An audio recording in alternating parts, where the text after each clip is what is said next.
The gameplay in this video was captured and played by me at a Skate preview event in LA. Thanks to EA for inviting me to the event.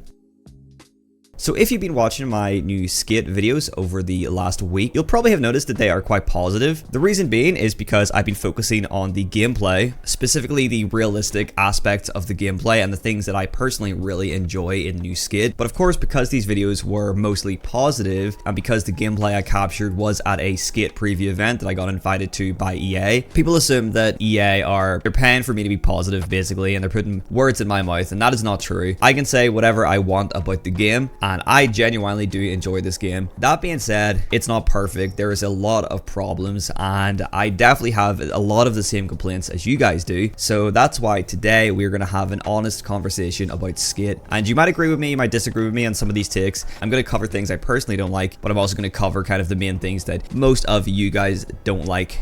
Alright, let's start off with the big one, which is the art style. Now, I too would much prefer to see the original art style that was shown off in the earlier gameplay trailers that we got. This art style is just so much better. It just represents Skate a lot better. Now, if I was to look at this in kind of an optimistic way, we're only on 0.27 right now, and that's a long way away from 1.0, which would be like the fully finished version of Skate. There's a possibility we're still gonna get this art style in the future, and maybe the art style that we have now is kind of just a middle ground that will eventually progress into this finished art style in the future by the time the game is in 1.0. Now, I think that's unlikely, but I'm kind of keeping it there as a possibility. The real reason I think that we now have this much more cartoon art style, a lot of people are calling it Fortnite. Personally, I don't think it looks anything like Fortnite. It's not that exaggerated. I think it looks more like The Sims. I think the main reason that we have this much more simplified cartoony art style is because they're trying to get this game to work not only last gen consoles, but also on mobile. So in order for this game to run well on pretty much every device, they're going to want a much more simple, less demanding art style,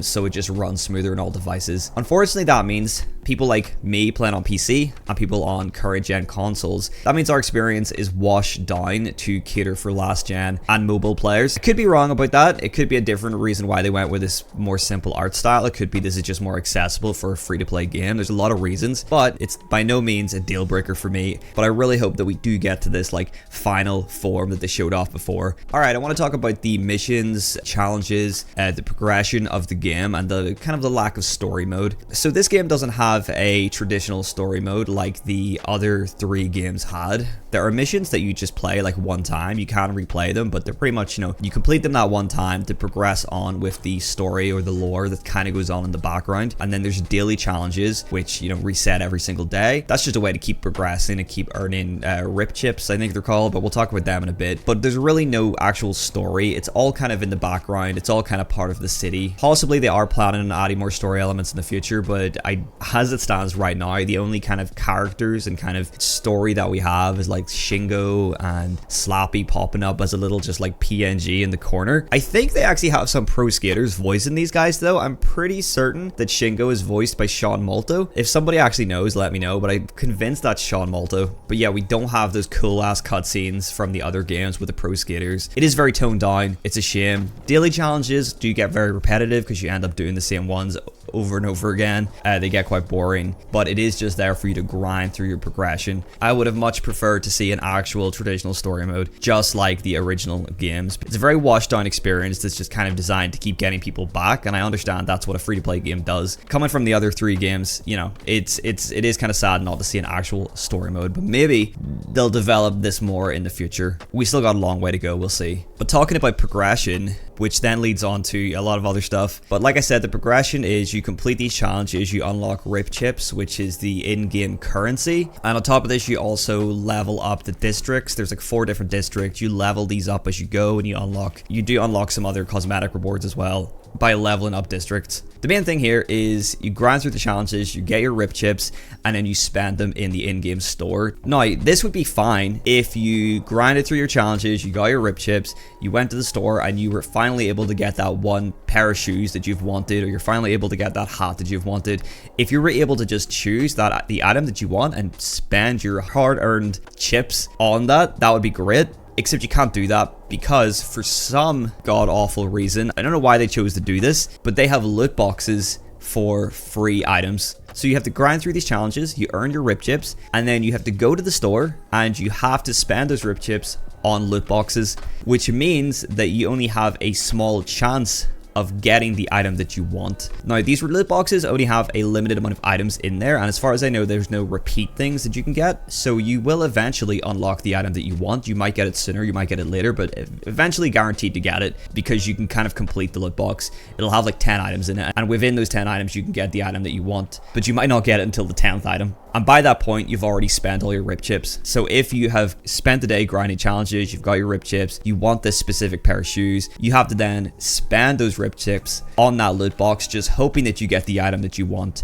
And if you don't, and then you run out of your chips, you're gonna probably need to come back the next day when the challenge is reset and grind more just to then spend them again on the loot box just for a chance to get the item you want. And you'll eventually get it, but it might take you way longer than it should. Loot boxes were already a bad thing when it came to like paid loot boxes, but the fact that these are for the free items that you can unlock by playing the game is the most bizarre decision I've ever seen. I don't know why these are loot boxes. Instead, you should be able to spend your rip chips that you've earned yourself by grinding through these challenges on the specific thing you want. You shouldn't have to waste them on a bunch of items you don't want just for a chance to get the one that you actually do want. Nobody likes these. I really hope that they change these in the future, and I know for a fact that they see the outcry. I know that they say that we don't want them, so hopefully they'll remove these in the future. And that brings me on to the paid side of things, which is the microtransactions. Now, I don't care that there's microtransactions in a free-to-play game because that's normal. They have to make money, and microtransactions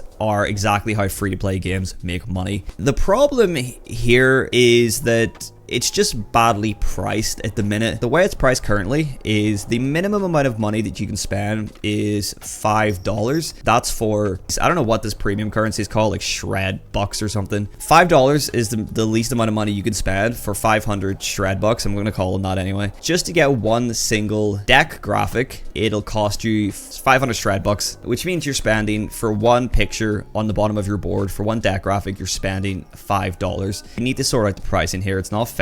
Obviously, all of this is optional. Microtransactions are optional, but a lot of the branded stuff, like from Dickies and Chocolate and Girl, a lot of the good branded stuff is stuck behind microtransactions. There is branded stuff you can unlock for free, and I hope to see more of that for free in the future, but a lot of the good stuff is stuck in a microtransaction. Price everything to like at least be $1 or a couple dollars. That way, you'd be able to then spread that $5 over an entire setup. Say I got a new deck for like $2. Say I got some custom grip for $1 and some wheels for $1 and some trucks. That $5 then has instead been invested into an entire new setup, and that's much more value for money than just getting one item. I don't know how they work out all the pricing and stuff, but for me, that's a lot more user-friendly for microtransactions. Okay, let's talk about the always online aspect, because there's actually some pros and cons about this. So for a start, of course, always online sucks because one, internet connections go out all the time. 2, people just have a choppy internet connection anyway. And 3, Skate has always been a single player experience, multiplayer optional. Now multiplayer isn't optional.